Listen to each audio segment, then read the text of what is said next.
Okay, I want you to start today by imagining something super common. You're walking out of the grocery store, maybe, or you're just scrolling through Facebook while your coffee's brewing, and you see a flyer. Ah, yes. The classic community flyer. Exactly. You know the one. It's Mm. probably a bit colorful, maybe too many fonts, and it's for a health fair or a gala, maybe a prayer walk. Now, be honest with yourself. What's your first reaction?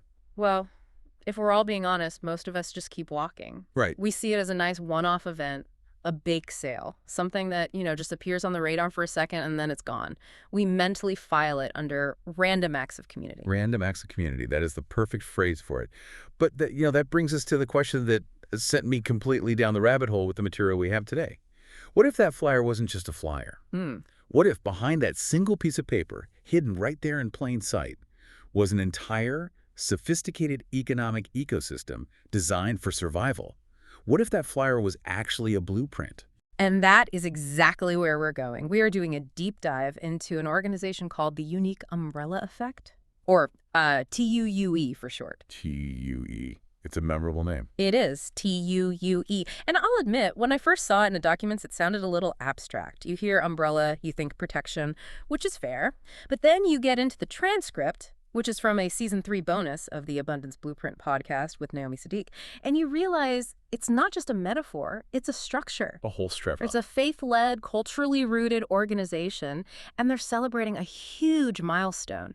10 years. 10 years of operation under their founder, Kathy Hare. We have to stop on that number for a second. 10 years. It's a lifetime. I mean, for a grassroots nonprofit, that's basically a century. Most of them burn out in, 18 months? The passion runs dry, the money runs dry? It's usually the money. So a decade means they've built an engine, not just a passion project. And to get at that engine, we're not just looking at a website. We've got the whole stack. The podcast transcript, the show notes, their internal calendar, and all the promotional materials for their 2026 fundraiser. And the mission here is, it's just fascinating. The host in the source material, Naomi, she sets the stage right away. This isn't just about get-together. She calls it a community action framework. And the thing that just jumped out at me were the verbs they use. The verbs always tell you the real story. They really do. Usually it's passive stuff, right? We help, we support. But TUE lists these. Educate, activate, mobilize, contribute, engage, discover, interact, encourage, and participate. It's aggressive, in the best possible way. Activate and mobilize, those two really stood out. They're almost operational terms. It signals intent. It says this is an active engine, not a passive safety net. And that's so crucial because of the specific problem they're solving, which the source material is very direct about. It's about the isolation of Black and brown entrepreneurs. This is the why. This is the whole why. If you're a small business owner in these communities and you hit a bump up cash flow problem, you need a good vendor, whatever, where do you go? For a lot of them, traditional banks or giant chambers of commerce just don't feel accessible. You're kind of on your own, an island. Exactly. And TUE is the bridge. The source material calls it the network net. It's a referral system, yeah, but it's also the room, as they put it, where you don't have to check your faith at the door to do business. It's all about building your own table, not waiting to be invited to someone else's. Okay, so that's the philosophy. Build your own table. But philosophy, like passion, doesn't pay the bills for 10 years. We have to get into the mechanics. How does it actually work? And the source material makes a really big deal about something they call the cadence. This right here is one of the biggest insights for anyone listening who's trying to build a community. It is so easy to mistake activity for productivity. You can have a dozen events, but if they don't connect to each other, you're just spinning your wheels. The analysis of TUE shows it's not random. It's a system, a cadence. A rhythm to the year. A strategic rhythm, and it keeps that umbrella open all year. When you look at their 2026 calendar from the notes, you see these 3 clear pillars of activity. The order isn't an accident either, it tells a story. Let's break those down because this is where that whole blueprint idea really clicks. So you start the year with Pillar 1, spiritual and community. Right. And the notes list a very specific event for that, the prayer walk. Slated for Saturday, January 3rd, 2026. The very first weekend of the new year. While most people are still recovering from New Year's Eve. And that's the point. It sets the tone. The source emphasizes that they don't just talk about community safety in an office somewhere. They physically walk and pray for it. It anchors everything in their faith right from the jump. The message is, before we talk business, before we talk money, we align our spirits. And it's public. Yeah. At Rowlett Park, it's boots on the ground. It says, we're here. So, okay, you start with the spirit, then you move into the spring, and you hit pillar 2, health and wellness. This is so critical and so often missed in business circles. The source goes into detail about their 10th annual health fair, which is coming up April 11th. Okay, let me play devil's advocate for a second. Why is a business network running a health fair? Shouldn't they be doing, I don't know, a tax seminar? And that is the brilliant insight. The host, Naomi, makes this point. Your health directly determines your financial stability. If you're a sole proprietor, which a lot of these members are, and you get sick, the business just starts. It's risk management. It's holistic risk management, exactly. You can't be a healthy business owner if you're in a sick body.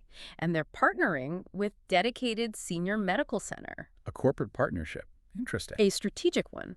It shows they're connecting their community, especially seniors who hold so much family wealth and wisdom, with actual medical resources. They're bringing the supply of healthcare right to the demand. So we've got spirit in January, the body in April.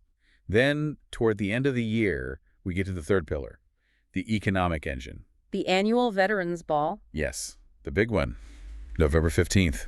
Yeah. And the venue. The venue is what got me.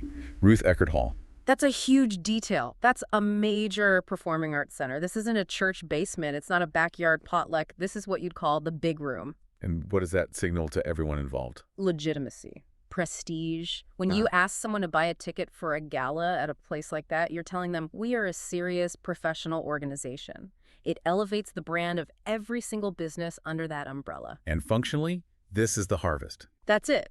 This is where they honor veterans and first responders, which is smart because it broadens the appeal. But financially, this is a fundraiser. This is what fuels the prayer walk and the health fair for the next year. It's a cycle. Spirit, body, finance, lather, rinse, repeat. And that creates stability. If you know the calendar every year, you can plan for it. You know when to participate. You know when to give. It takes out all the guesswork. Which brings us to the members, the businesses themselves. Because a great calendar is nothing without the people. And the source material calls this part the secret sauce. It does. And the phrasing is very specific. A coalition of Christian entrepreneurs. Coalition. That's a strong word. It's not a club, it's an alliance. An alliance for shared defense, shared offense. The source says this is about referrals and legacy building, not getting more likes on Facebook. It's about economic survival. I was looking at the list of businesses they spotlighted. Yeah. And I have to say, I was expecting a certain type of list. You know, a bunch of consultants, maybe a real estate agent. But the diversity is, it's a whole microeconomy. That's the ecosystem. If everyone sells the same thing, no one makes any money. Let's run through a few, because the examples really show how the umbrella works. So first, the physical space. Perlina's Activity Center. Right, so you've got a home base. You're not renting from strangers. Then you need to eat. Chef Brown's Catering. Of course. Essential. Visuals are covered with LDS photography. Wellness services, tying back to that health pillar from BG Wellness. Mm-hmm.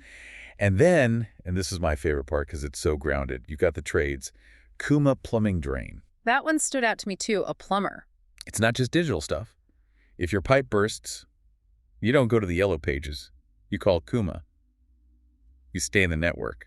And that is the so what? That is the multiplier effect in action. Break that down. What does that actually look like? Okay, think about the Veterans Ball. If TUUE hires some random catering company, that money leaves the community. Poof, it's gone. But if they hire Chef Brown... The money stays under the umbrella. Chef Brown gets paid. Right. Then Chef Brown needs new headshots, so he hires LDS Photography, another member. The photographer's studio has a leak she calls Kuma Plumbing. The plumber needs a space for his son's birthday party. He rents Perlina's Activity Center. So that same dollar bounces around 3-4 times before it ever leaves. Exactly. It creates this closed loop of value. The members support the organization, and the organization funnels customers back to the members. They mention others too, like KJ Consults and Personal One Touch for services. It's a whole supply chain. It really is. Yeah. A supply chain. Yeah. Which a supply chain needs fuel. And that brings us to the part that can feel uncomfortable, but it's absolutely essential. The money. The engine room. I mean, the source material we have is literally from a fundraiser launch. They do not shy away from this. And they shouldn't. The expert on the podcast, Naomi, she's very direct about the operational reality. Faith is the foundation, but faith doesn't pay the rental fee for Ruth Eckerd Hall. Passion doesn't cover the insurance for a health fair. No, they have what they call a fundraising blueprint. And it's not just passing a collection plate. I want to break down their call to action for the ball because it shows how smart they are about it. They have these specific lanes for giving. Which is a sign of a mature organization. They're meeting people where they are.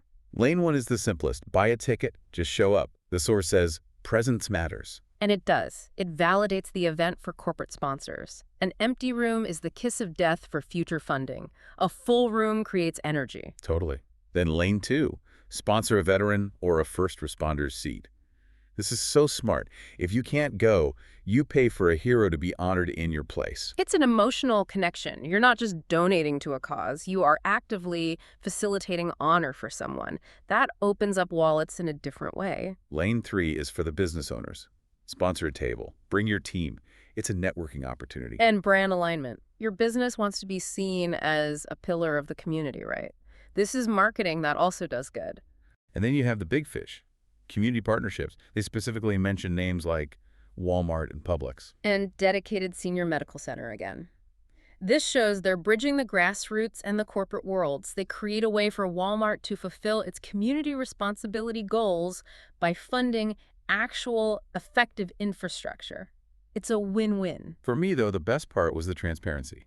Yeah. You donate to some things and you wonder, where is this money really going? But they list it right out. Yes, I really appreciated that. They say it covers venues, meals, health fair logistics, and this is the key phrase, year-round programming. So your donation in November is paying for that flyer you see in April. Precisely. It's keeping the umbrella open.